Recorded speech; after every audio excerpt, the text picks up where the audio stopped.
Hello and welcome to another edition of the bass test. I think it's quite a special one. So I started doing this series because came across an old bass that was being sold that I used to use. It's a Fender P-Bass Deluxe with lace sensor pickups. You go and check it out. I used to use that bass for many years when I first started playing music.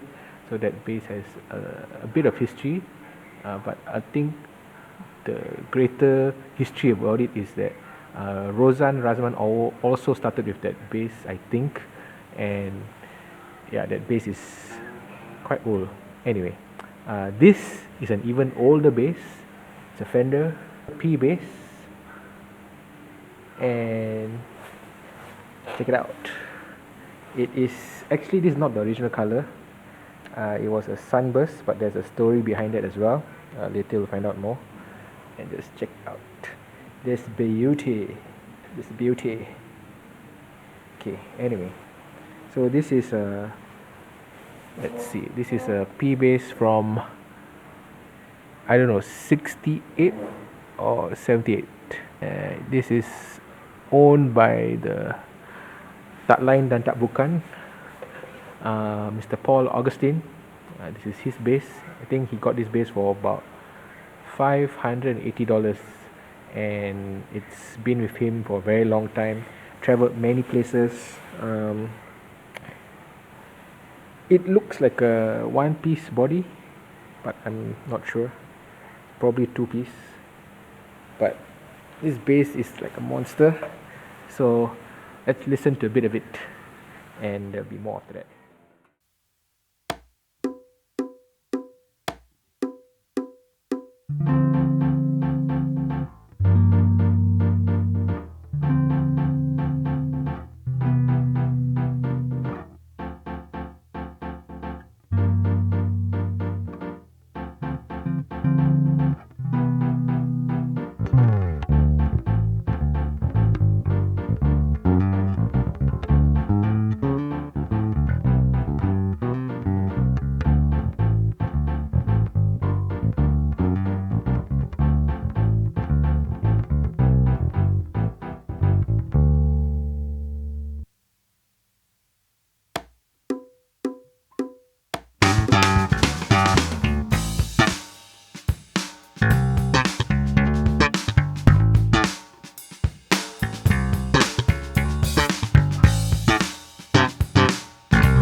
Okay, so here we have the man himself, Mr. Paul Augustin. Thank you, joining us, Paul.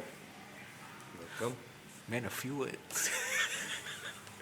So, okay, tell us about this bass. When did you get it? Do you remember when you got it? I remember I got this bass when I came back from Australia. I was there for 6 months.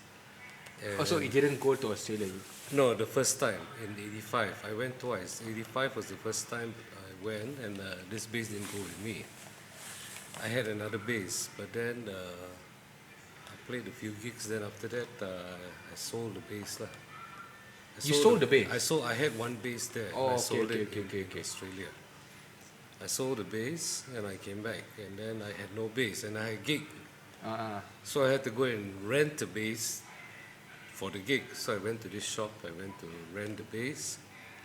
And it was a very nice bass. So I said, okay. Then I asked the guy, Rent this bass. this bass. Okay. So I asked the guy to sell it to me. He said, okay. You know.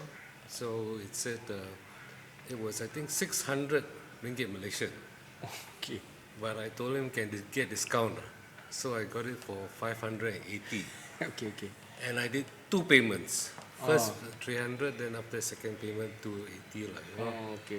So I got the bass, and it's nice bass. Okay, can you tell us, because the bass model number says S8. So do you know whether it's a 68 bass or a 78 bass? I'm not sure. It's a P-Bass. All I know is a Fender P-Bass, and I think it was sometime, it could be a 78 lah. It could be 78. So when you got it already second hand. Already second hand. It already went to the shop, and I got it from a second hand shop. Okay, so 68, 78, still in discussion. Not sure lah. Yeah. Okay. So when you got the bass, then you played your gig. How long did you gig for with this bass? Forever. Since 1985, 86, I think. Since 1986. So it's been a long time since. 20, Yeah, it's been with 15 me, years. What, 15 years? 85, ma? Now it's 20, it's 40 35 years already. 35 years. 35. Sorry, just 40 born yesterday. years. Never go to school, mathematics fail. And correct me if I'm wrong, when you first got the bass, what color was it? It was Sunburst. It was Sunburst bass. And then I remember one day in between gigs I was not working, and I was practicing with the bass, and the thing kept peeling off, so I got a bit fed up, and I took off the paint. You took off the paint. You Yeah. didn't even take out the pick, you just took out I the... took off the paint, just the paint around the pick guard. Then after that, eventually I opened and I took off all. How did you take out the paint? What did you use? It was peeling, so after that I used, I think it was a scraper or something, I remember. It was a screwdriver or something like that. It was like tuck, then I took out all the paint. Oh, you... And But then, then after that? then after that, I put it back, the pick guard and everything, and I played. I said, okay, what? You know, it doesn't make any difference. But how come it's like now it's smooth lah? But Yeah. did you sand it down? No, didn't do anything with it. It was just like that. So the paint I just took off the paint, then I maintained it as this color, Okay. front and back. You know, the back was Maybe you have a picture later. We'll try and look for it. Whether you because have I had nothing else better to do at that Yeah. time. See. that time got no Facebook, Instagram. And then just play lah. So, okay, so from 85 until forever, who did you play with? Which groups or solo and all I that? played 85 and forever. At that time, I think I played with Stardust. Okay, and then- Stardust, where? Stardust was in Penang. That time we Okay. played Casuarina Hotel. We played what's the name of the hotel now? Nova Hotel. A few places like in Penang. We played a few places. And then after that, I went to Australia again in 87. 87, And the okay. second time, this one followed me lah. Okay, to Australia. Followed me to Australia. With Jerry. Yeah, Jerry I played Low. in Canberra with Jerry Low lah. Jerry Low. Jerry Low is Paul's cousin, not Yeah. uncle. Cousin, yeah. Yeah. Jerry Low, if you're watching, Yeah. I call you uncle, he call you cousin. Yeah. Anyway, so 87, Jerry Low, Australia, Canberra. After Yeah. that, After that, I came back lah. And then came back, I started the gig again. I played in Malacca. I played with People's Power. People's Power. Okay. We went with a band, the late Ben Chu, who just passed away, and Lau Chi passed away some time back, And we played in Malacca. We played in Miri, and then I came back, and then The same band, People's Power, went to Miri. yeah, and all that. Miri, and then after that Malacca, Miri, and then I came back, and then we played in Klang for 2 weeks, and then I joined New Faces. in KL Hilton. KL Hilton. The New Faces, okay. Akasha Ismail, the late Akasha Ismail, and Also from Penang, also from Penang, and William Clark. William Clark is still alive. Okay, Yeah. so the singer from New Faces. And then interesting thing at Hilton, right? Hilton KL. So you were one of the bands for the night. The other bands for the night, who else was we playing? were playing side by side with jazzmates like David Gomez, Jazzmates David Gomez, Jerry Valengis, Jerry Valengis, Zailan Raza. Zailan Raza. The bass player was either Zailan or Oh, this was on the same stage. same stage. There is yeah. another stage, right?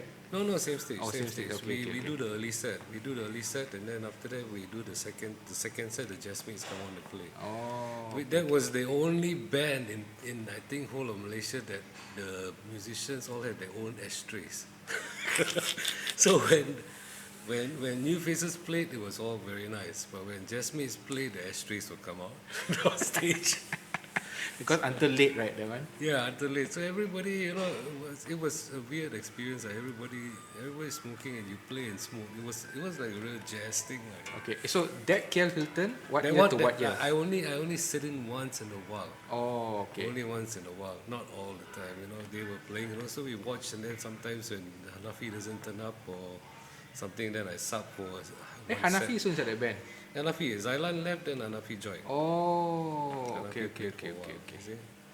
And So, then so a lot of stories there. yeah, and we played in Hilton from I played. The band has been there for like 18 years. I played from 87 or 88 I joined them, 89, 90, 91, 5 years until 92 I think it was. I played with them for 5 years. Okay, very good. Yeah. Very interesting. So that's a little bit of history about this bass. I think every instrument has its own story, but right now with the basses for now. So you can listen to some of the samples earlier, and thanks Paul for joining us. Not like you have a choice, but thank you for joining. Thank you and goodbye. Thank you. Okay. Okay. I think you need to come in front a bit. The base is brighter there. No, not that way. Like this way. Go towards the light. You stand up a bit. No, don't go behind. Come closer to the camera this way. Okay. Cool. Edit lah after you just edit lah. Yeah. Okay. It's a very tight shot. Okay, so don't look, look at that.